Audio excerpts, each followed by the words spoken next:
Assalamualaikum warahmatullahi wabarakatuh. Bismillah, alhamdulillah, wassalatu wassalamu ala rasulillah wa alihi wa sahbihi wa man tabi'ahudah, amma ba'du. Para pemirsa MNF TV rahimakumullah, di antara lintasan sejarah umat Islam setelah masa Khulafaur Rasyidun ialah masa para khalifah-khalifah yang sering dikatakan sebagai khilafah dinasti atau khilafah yang berasa kerajaan, ya, atau khilafah-khilafah bani. Banyak tuduhan ya, terkait masa-masa ini, gitu ya, meskipun merupakan sejarah yang cukup panjang bagi umat Islam.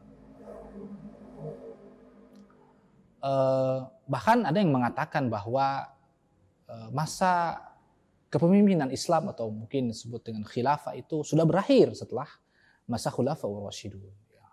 Dikatakan bahwa khilafah itu hanya 30 tahun saja. Setelahnya adalah kerajaan, dinasti, dan seterusnya.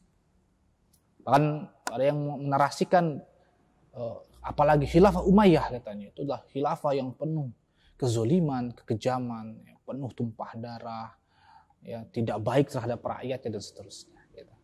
Lalu, apakah memang betul khilafah Umayyah itu sama sekali tidak punya kontribusi positif bagi dunia Islam? Pemirsa MNF TV rahimakumullah, kalau kita mau jujur, ya, mau adil, mau teliti, sebetulnya itu adalah tuduhan-tuduhan yang kurang tepat. Ya, kalau kita merujuk misalnya kepada salah satu hadis Rasulullah Shallallahu Alaihi Wasallam, ya, khairul quruni summal ladina yalunahum summal ladina yalunahum. Ya. Sebaik-baik generasi adalah generasiku, kemudian generasi setelahnya, kemudian generasi setelahnya. Ya, atau bisa juga diartikan masa, ya bisalah ya. Tapi memang intinya adalah orang-orang di dalamnya. Kemudian kita sering mengenal sahabat, tabi'in, tabi'in. Dalam periodisasi sejarah umat Islam, masa khilafah Umayyah itu adalah masa sebagian sahabat dan masa para tabi'in. Ya. Artinya mungkin secara personal para khalifah Umayyah ataupun pejabat-pejabatnya mungkin ada yang dianggap zolim, jahat, dan seterusnya. Seperti Al-Hajjaj misalnya, atau Yazid misalnya. Tapi secara kurun, secara masa, tentu kita tidak bisa menggeneralisir bahwa masa khilafah Umayyah itu masanya Yazid dan Hajjaj saja. Ya. Karena jelas dalam hadis ini masih bagian dari rangkaian generasi terbaik. Ya. 3 generasi terbaik, kan? Sahabat, tabi'in, dan tabi'in. Lalu, apa kontribusi khilafah Umayyah bagi dunia Islam? Pertama yang kalau kita perhatikan, kontribusi khilafah Umayyah yang pertama ialah melanjutkan dakwah Islam.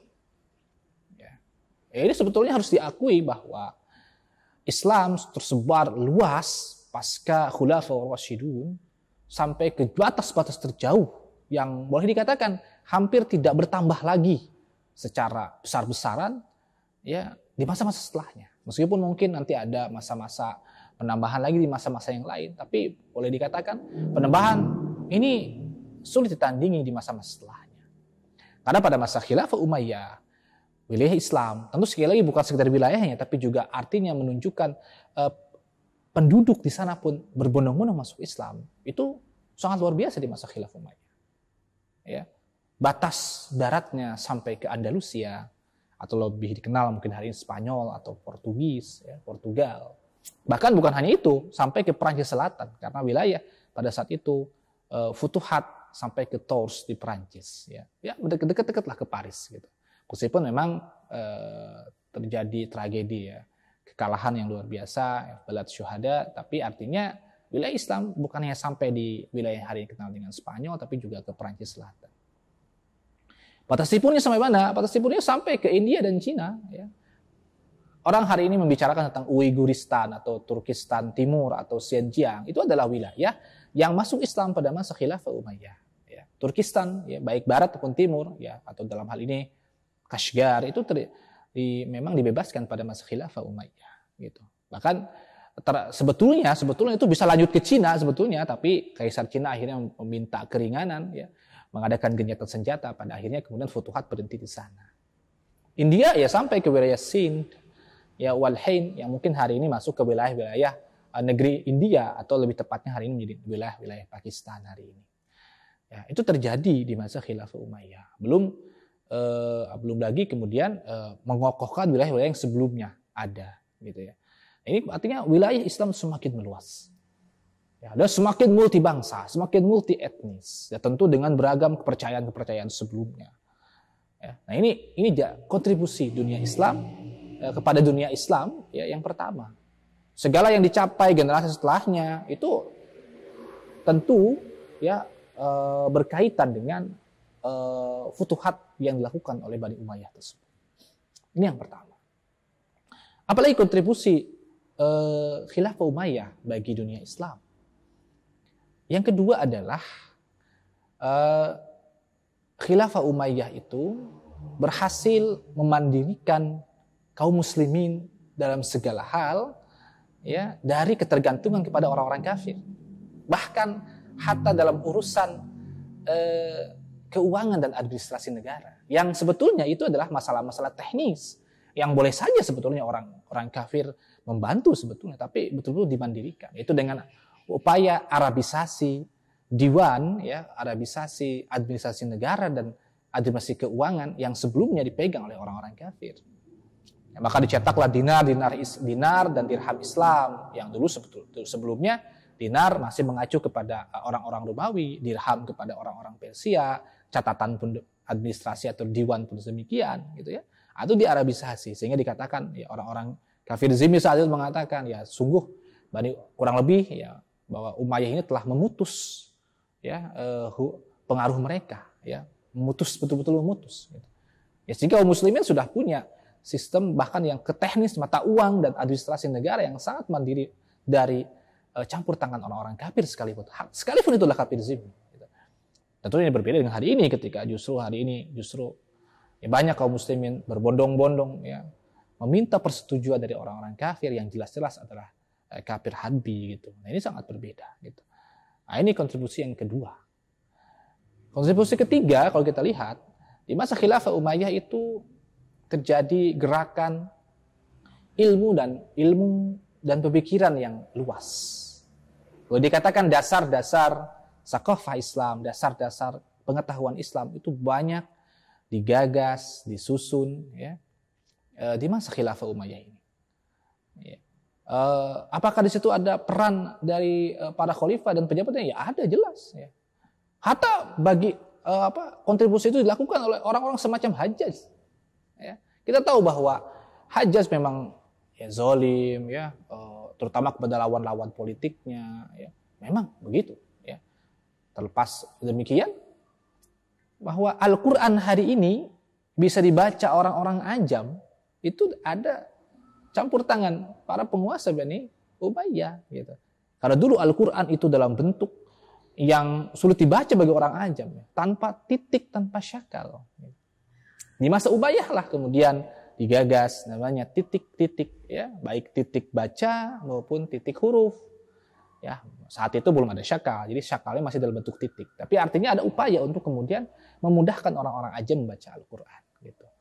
Ya, yang terjadi di masa Umayyah oleh para pejabat Umayyah. Ya, belum lagi kemudian berkembang ya qiraah mutawatirah, riwayat semua terjadi sebagiannya terjadi di masa Umayyah gitu. Ya, sebagiannya bahkan merupakan orang-orang yang ya sebagian memang ada yang dekat dengan Umayyah, ada yang tidak, tapi artinya situasinya itu memungkinkan untuk itu. Ya. Bagaimana dengan hadis? Ya, hadis Khalifah Umar bin Abdul Aziz lah yang kemudian berinisiatif merintahkan para ulama untuk menuliskan hadis. Yang sebelumnya hadis dalam bentuk riwayat-riwayat saja, itu kemudian mulai dituliskan di masa Khalifah Umar bin Abdul Aziz. Ya, nah, ini walaupun memang karya-karyanya tidak sampai kepada kita dalam bentuk kitab, ya, tetap pasti dalam bentuk riwayat. Gitu. Ya, nah ini hadis.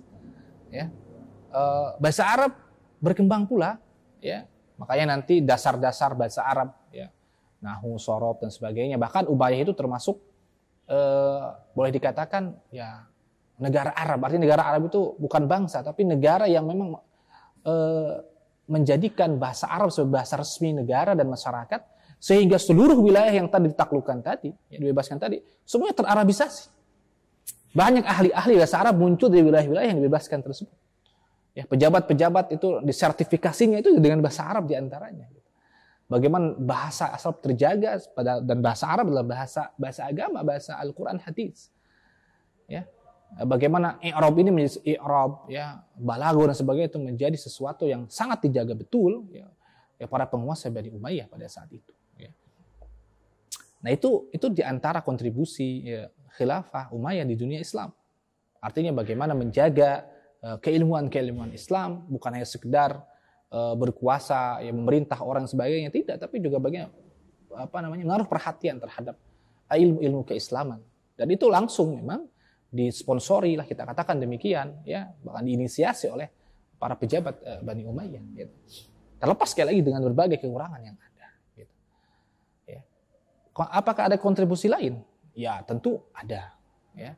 Kontribusi lain, ya, khilafah Umayyah bagi dunia Islam selain tadi, ya, di Futuhat Islamiyah, ya, kemudian perkembangan ilmu-ilmu keislaman terutama Al-Quran, hadis dan bahasa Arab, ya. Lalu kemudian kemandirian dari orang-orang kafir tadi, ya. Nah, yang paling penting adalah ini yang paling penting. Di antara yang paling penting adalah, ya, mengurus masyarakat Islam dari timur ke barat, ya, dengan kesejahteraan, dengan keagungan, kemuliaan, dan dengan persatuan, kesatuan, kestabilan yang luar biasa. Betul, sekali lagi, saya tidak memungkiri, ya, para pemirsa sekalian, ya, pemirsa MNFTV rahimahullah, ada banyak peristiwa-peristiwa yang sebetulnya seharusnya tidak terjadi di masa Umayyah. Ya. Hal-hal yang memilukan, menyedihkan, ya, sesuatu yang menjadi noda hitam bagi, ya, memang ada, ya, betul. Tapi kalau kita mau jujur, sebetulnya masyarakat pada masa khilafah Umayyah itu sejahtera, adil, ya, ya, sebetulnya stabil, bersatu, ya. Karena kita melihat adalah khilafah Umayyah yang menaungi Spanyol sampai India dan Cina, ya. Ya, ada sedikit konflik-konflik di Hijaz, Kufah, Mesir, Syam, bukan di Mesir, Syam, Kufah, Irak, ya, Hijaz, ya, itu kan di sekitar situ saja. Ya, di sekitar situ saja. Ya. Tidak ada misalnya orang kafir, ya, sama seperti Khulafaur Rasyidun. Tidak ada orang kafir kemudian masuk ke wilayah Islam, kemudian menjajah, nggak ada begitu. Ya, nggak ada yang demikian. Justru, ya, dalam beberapa riwayat, kerajaan Cina itu, kekaisaran Cina itu mengirimkan utusan dan surat berkali-kali, gitu, ya. Bahkan sampai ada beberapa riwayat ada surat-surat dari Nusantara katanya, gitu, yang sampai ke masa Umayyah ini. Saking, ya, negara adidaya saat itulah. Bayangkan saja wilayah dari Spanyol sampai ke India dan Cina, ya, dan itu stabil, gitu, ya, mulia, stabil, ya, bahkan saking stabilnya, mulianya, muncul gerakan-gerakan zuhud, gerakan-gerakan abid, ya. Ya, karena takut, ya, karena masyarakat itu terlalu sejahtera, terlalu luar biasa, ya, muncul gerakan-gerakan zuhud, ya, karena khawatir masyarakat jatuh kepada kemewahan. Ya, sangat luar biasa, gitu. Selevel kekaisaran Cina saja itu meminta kepada kita untuk berdamai, gitu, ya, karena memang kondisi seperti itu. Ya, bayangkan saja mengurus negara. Ya, kalau hari ini ada orang bilang, bagaimana kita bisa mengurus negara begitu besar yang disebut dengan khilafah yang mendunia? Ya, kalau kita ada, dari mana ke mana, ya, ngurus misalnya Jakarta aja susah, misalnya ngurus Pulau Jawa aja susah. Misalnya. Lah, khilafah Umayyah itu selama 1 abad itu diurus dengan segala keterbatasan sarana saat itu. Ya, belum ada yang namanya internet saat itu.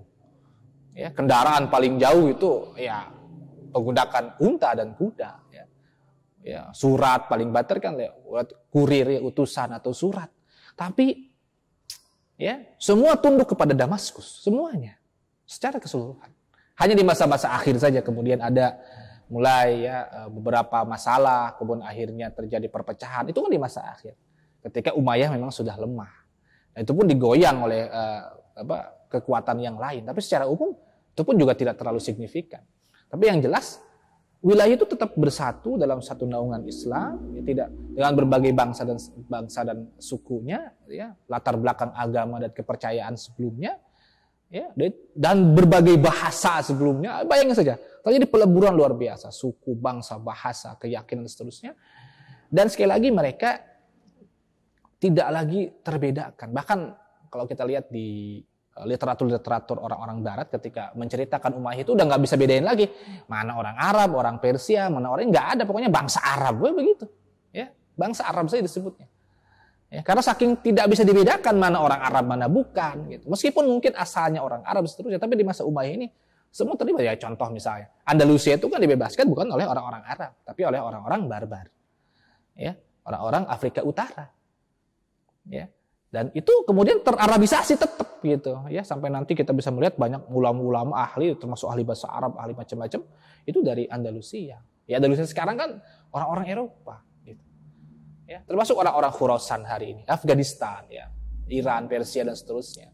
Orang-orang India ya. Nah, itu semua terarabisasi sehingga yang tidak bisa dibedakan lagi mana yang orang Arab mana bukan. Ya mana yang asalnya tanda kutip ya penakluk dan ditaklukkan. Ya orang kan hari ini biasanya gitu. Dijajah dan wilayah dijajah, terjajah dan yang menjajah. Contoh misalnya di India misalnya. Itu kan terlihat betul. Ada bangsa yang agak gelap ya, orang bilang suku Dravida, bangsa Dravida, kemudian ada bangsa Arya misalnya. Itu kemudian terjadi ada sebuah bukan peleburan, lebih kepada klasifikasi masyarakat. Akhirnya ada kasta ini, kasta itu dan seterusnya. Jadi di masa itu peleburannya itu cenderung dipaksakan. Dalam Khilafah Umayyah tidak demikian. Ya, tidak demikian. Bagaimana sekali lagi terjadi peleburan bangsa atas identitas yang satu. Nah ini ya yang cukup penting ya, kontribusi Khilafah Umayyah bagi dunia Islam. Ya, jadi demikian para pemirsa MNF TV rahimakumullah, kita bisa melihat bahwa Khilafah Umayyah tentu semakin berbeda dengan Khulafaur Rasyidun. Ya. Lebih banyak kekurangan dibanding Khulafaur Rasyidun. Ya. Mungkin banyak peristiwa-peristiwa yang memang tadi yang terlihatnya kejam, ya, zolim, ya, jahat terhadap masyarakat. Ya memang itu tidak dipungkiri. Ada masa-masa seperti itu. Tapi sekali lagi, dan itu selesai di masanya. Ya, selesai di masanya, dan ulama juga bukan tanpa kritik, dan ini catatan penting ya. Kestabilan ini juga terjadi antar aliran atau mazhab lah, kita katakan demikian. Jangan dikira bahwa di masa Umayyah itu tidak ada kritik-kritik terhadap Umayyah. Ada. Gitu. Mulai dari yang ringan sampai berat, mulai dari yang keras sampai lembut, semuanya ada. Ulama-ulama ya pada sahabat ataupun tabi'in bersikap terhadap Umayyah itu macam-macam gitu. Dan sebagiannya bahkan cukup keras gitu. Sampai mengangkat senjata ada, demi menegakkan keadilan itu ada gitu. Ya, artinya kritik-kritik itu terjadi. Dan secara umum, ya, Khilafah Umayyah itu keras kepada mereka yang berbuat keras. Ya, ini memang di sini kan ada hukum tentang pemberontakan. Terlepas kemudian siapa yang benar, apakah pada saat itu adalah pejabat Umayyah atau kemudian orang yang melawan Umayyah, secara umum masalahnya paling di situ. Tapi dari sisi kritik terhadap pemerintah, ya, terhadap kebijakan yang terjadi, kezoliman yang itu tetap berjalan. Selama memang yang mengkritik itu tidak mengangkat senjata, ya sekeras apapun bahasanya, itu tidak pernah dihadapi dengan pengusiran atau persekusi atau penangkapan, tidak. Gitu. Bagaimana Sa'id Ibnul Musayyab, ya, Imam Madinah itu sama sekali tidak mau dipanggil oleh khalifah, meskipun khalifah sudah di depan masjid. Tapi itu tidak diapa-apakan, begitu. Tidak ditangkap, digerebek gitu, nggak ada begitu. Itu di masa-masa awal Umayyah. Di masa-masa akhir bagaimana yang namanya Atha bin Abi Rabah itu. Ya dengan mudahnya menceramai Hisham bin Abdul Malik tanpa menyebut gelar kehormatan, berbicara seenaknya, tentu dengan sudut pandang syara, kemudian pergi dan ditinggalkan. Itu biasa terjadi dan itu tidak ada masalah. Ya. Artinya kritik-kritik itu terjadi. Sekeras apapun kritik itu, ya selama tidak menggunakan kekerasan, ya pada saat kita bisa melihat, ya artinya kalau orang bilang katanya kita butuh negara sistem yang memberikan kebebasan berpendapat sebagainya. Itu sudah lewat, itu bahkan diamalkan bukan di masa Khulafaur Rasyidin, hatta masa ya Khulafa Umayyah. Ya. Dan itu sampai akhir, dari awal sampai akhir, baik dari mulai Muawiyah bin Abi Sufyan sampai ke masa-masa akhir itu tetap terjadi. Gitu. Kritik-kritik pada pemerintah ya, ataupun kepada pejabat-pejabat dan sebagainya. Jadi ulama kritis itu tidak ada masalah. Jadi kestabilan, jadi artinya persatuannya itu bukan hanya sekedar melebur bangsa dan suku, agama yang berbeda-beda, bahkan afiliasi atau perbedaan mazhab itu juga ada. Jadi kalau orang bilang khilafah itu akan menghilangkan keragaman, itu orang yang tidak tahu sejarah sama sekali. Dan ini sekali lagi terjadi di masa khilafah Umayyah yang dianggap sebagai orang yang baru masuk Islam, ya. Jadi kalau Al-Fakir sih memandang bahwa berbagai kesalahan Umayyah itu sebagai faktor bahwa mereka itu orang-orang masuk Islam. Ya. Mereka telat masuk Islamnya, ya. Baru Fatuh Mekah dan setelahnya mereka masuk Islam. Banyak kekurangan, ya sebetulnya ya itulah kekurangan mereka, gitu. Tapi mereka kemudian menambal itu dengan berbagai hal di masa kekuasaan mereka. Kekurangan jelas, kalau dibandingkan sahabat-sahabat yang lain, sahabat-sahabat utama ya jelas jauh, gitu. Tapi kita bisa melihat, ya kontribusi mereka tidak main-main dibandingkan generasi setelah, apalagi generasi hari ini, ya. Orang semacam Hajjaj saja itu bisa berkontribusi luar biasa. Ya baik dalam hal agama tadi, urusan Al-Quran misalnya, atau urusan jihad fisabilillah, karena anak buahnya itu yang, karena dia itu kan panglima besar sebetulnya, di bawahnya ada panglima-panglima lain yang futuhat Islam. Sekarang pemimpin mana yang punya ghirah agama seperti Hajjaj? Dan juga Hajjaj itu juhud, gitu ya. Dia tidak memperkaya dirinya. Ya, ada beberapa riwayat demikian. Itu nanti perlu dicek apakah memang ada riwayat lain yang menyatakan berbeda. Tapi yang Al-Fakir tahu, secara ini dia tidak memperkaya diri dan kroninya. Hajjaj memang jahat terhadap lawan politik. Ya, hatta kepada Anas bin Malik juga Anas bin Malik itu sampai berhasil tidak enak dengan Hajjaj, nggak mengadu kepada Abdul Malik bin Marwan. Ya. Tapi kita bisa melihat kontribusinya jelas ada bagi dunia Islam hari ini. Ya, orang yang mengaku pemimpin Islam, apakah kemudian ada yang bahkan memiliki kontribusi yang sama dengan Hajjaj? Gitu. Apalagi Umar bin Abdul Aziz, siapa yang akan bisa menandingi Umar bin Abdul Aziz hari ini? Gitu.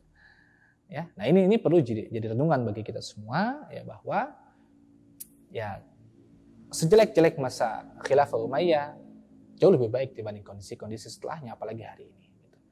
Demikian pemirsa MNF TV rahimahumullah, mudah-mudahan ada manfaatnya. Alhamdulillahirabbil alamin, subhanakallahumma bihamdika asyhadu an la ilaha illa anta astaghfiruka wa atubu ilaik. Assalamualaikum warahmatullahi wabarakatuh.